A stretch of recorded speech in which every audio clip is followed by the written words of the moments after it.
Hello everyone, बारहवीं homeopathic centre and pharmacy से doctor Waqas बारहवीं आपसे मुखातिब हूँ। बच्चों में होने वाली आम बीमारी ऑटिज्म स्पेक्ट्रम डिसऑर्डर के बारे में मुकम्मल तफसील के साथ जानते हैं। ऑटिज्म स्पेक्ट्रम डिसऑर्डर किसे कहते हैं? बच्चे ऑटिज्म स्पेक्ट्रम डिसऑर्डर के मर्ज में मुब्तला क्यों हो जाते हैं? पेरेंट्स की तरफ से कौन सी गलतियां की जाती हैं? एक बच्चा जब ऑटिज्म स्पेक्ट्रम डिसऑर्डर के मर्ज में मुब्तला होगा तो उसके अंदर कौन सी निशानियां, कौन सी सिम्टम्स जाहिर होंगे। वीडियो के लास्ट पे आपके साथ ऑटिज्म स्पेक्ट्रम डिसऑर्डर के मर्ज के लिए बेहतरीन मेडिसिन शेयर करूंगा, इसका बेहतरीन इलाज ट्रीटमेंट शेयर करूंगा पेरेंट्स के लिए, बल्कि हर शख्स के लिए ये वीडियो काफी ज्यादा हेल्पफुल है। वीडियो को लास्ट तक देखिएगा। ऑटिज्म स्पेक्ट्रम डिसऑर्डर को कॉमनली ऑटिज्म या फिर न्यूरोलॉजिकल एंड डेवलपमेंट डिसऑर्डर भी इसे बोला जाता है। बच्चा जब 2 से 3 साल की उम्र में जाता है तो ऑटिज्म की निशानियां बच्चे के अंदर जाहिर होना शुरू हो जाती हैं। WHO की एक रिपोर्ट के मुताबिक हर 60 में से एक बच्चा ऑटिज्म के मर्ज का शिकार होता है। बच्चियों की निस्बत बच्चे इस मर्ज का ज्यादा शिकार होते हैं। ये पूरी लाइफ चलने वाली बीमारी है, मगर इसका बर वक्त इलाज करके बर वक्त इसकी ट्रीटमेंट लेके ऑटिज्म की प्रॉब्लम से निजात हासिल की जा सकती है। ऑटिज्म का मर्ज मौरूसी भी हो सकता है, आबा अजदाद की तरफ से नस्ल दर नस्ल बच्चों के अंदर मुंतकिल हो सकता है। Environmental factors during pregnancy, steroidal antibiotics medicine का इस्तेमाल, अच्छी डाइट न लेना, स्ट्रेस एंग्जाइटी में मुब्तला रहना भी बच्चों में ऑटिज्म स्पेक्ट्रम डिसऑर्डर की वजह बनता है। वो मदर जो ज्यादा एज में कंसीव करती हैं 42+ तो उनके बच्चों में ऑटिज्म का मर्ज लाक होने का खतरा बढ़ जाता है। आते हैं इसकी सिम्टम्स की तरफ। एक बच्चा ऑटिज्म के मर्ज में मुब्तला होगा तो उसके अंदर कौन सी निशानियां देखने को मिलेंगी? ऑटिज्म के मर्ज की बेशुमार सिम्टम्स है, मगर यहाँ पे इसकी 3 मेजर सिम्टम आपके सामने रखूंगा। पहले नंबर पे कम्युनिकेशन में डिफिकल्टी। आप बच्चे को कोई मैसेज देंगे, कोई पैगाम देंगे तो बच्चा उस मैसेज को ठीक तरह से समझ नहीं पाएगा और उसका जवाब आपको ठीक तरह से नहीं दे पाएगा। बच्चे को समझ नहीं आएगी कि मुझे खड़े होने के लिए बोला जा रहा है या फिर बैठने के लिए बोला जा रहा है। आपको यहाँ पे मिसाल दे के समझाता हूँ। आप बच्चे को कहेंगे कि बेटा वो सामने फलां चीज पड़ी है, उसे उठा के लाओ, या उस बॉल को उठा के लाओ, या वो खिलौने पड़े हैं उनके साथ जाके बैठ के खेलो।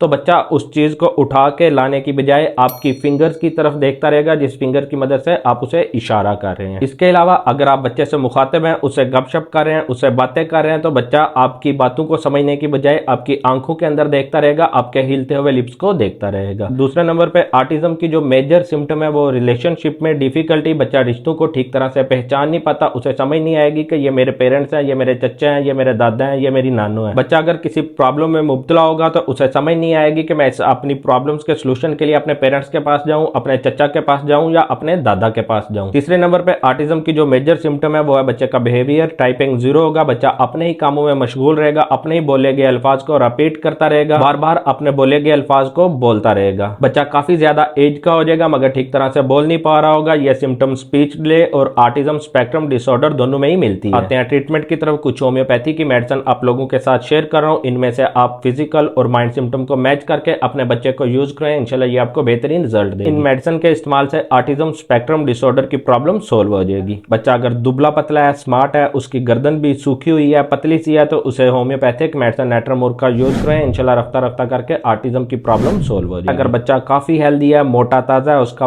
वजन भी ज्यादा है, तो उसे होम्योपैथी की मेडिसिन कलकेरिया कार्ब का यूज करें, इंशाल्लाह ऑटिज्म स्पेक्ट्रम डिसऑर्डर की प्रॉब्लम रफ्ता रफ्ता करके सोल्व हो जाएगी। तीसरे नंबर पे अगर बच्चे की उम्र काफी ज्यादा हो गया, उसके अभी तक दांत भी नहीं निकले, तो कलकेरिया पास होम्योपैथिक मेडिसिन का उसे यूज करें, ऑटिज्म की प्रॉब्लम सोल्व हो जाएगी। चौथे नंबर पे अगर बच्चा सहमा सा रहता हो, डरा सा रहता हो, खौफज़दा रहता हो, तो उसकी मेडिसिन होगी लाइकोपोडियम। उसे लाइकोपोडियम होम्योपैथिक मेडिसिन का यूज करवाएं, इंशाल्लाह ऑटिज्म की प्रॉब्लम सोल्व हो जाएगी। आप इन चारों में से किसी एक मेडिसिन का इंतखाब अपने बच्चे की माइंड सिम्टम, फिजिकल सिम्टम को मैच करके कर सकते हैं, मगर इंतखाब की गई मेडिसिन के साथ आप कालीफास होम्योपैथिक मेडिसिन की 6x की टैबलेट बच्चे को 2 टैबलेट सुबह शाम चूसने के लिए देंगे। 3 मंथ रेगुलर बच्चे को मेडिसिन का यूज करें, इंशाल्लाह ऑटिज्म की प्रॉब्लम सिरे से खत्म हो जाएगी। होम्योपैथिक तरीका इलाज बेहतरीन तरीका इलाज है, बस आपको फिजिकल सिम्टम और माइंड सिम्टम को मैच करना है। वीडियो अच्छी लगी हो तो इसे अपने फैमिली मेंबर्स, फ्रेंड्स और होम्योपैथी के ग्रुप्स में जरूर शेयर कीजिएगा। इसी तरह की हेल्थ और मेडिसिन से रिलेटेड इंफॉर्मेटिव वीडियोस देखने के लिए चैनल को सब्सक्राइब करके साथ मौजूद बेल आइकन घंटी के बटन को प्रेस कर वीडियो के नीचे नजर आने वाले लाइक के बटन पर क्लिक करके वीडियो को दीजिए लाइक। माइंड में मेडिसिन से रिलेटेड, ऑटिज्म की बीमारी से रिलेटेड कोई क्वेश्चन है तो आप मुझे कमेंट बॉक्स में पूछ सकते हैं। अगर वक्त ने साथ दिया तो मैं इंशाल्लाह आपके क्वेश्चन का आंसर जरूर दूंगा। इंशाल्लाह जल्दी मिलेंगे अपनी नेक्स्ट वीडियो में। अपना ख्याल रखिएगा। अल्लाह हाफिज।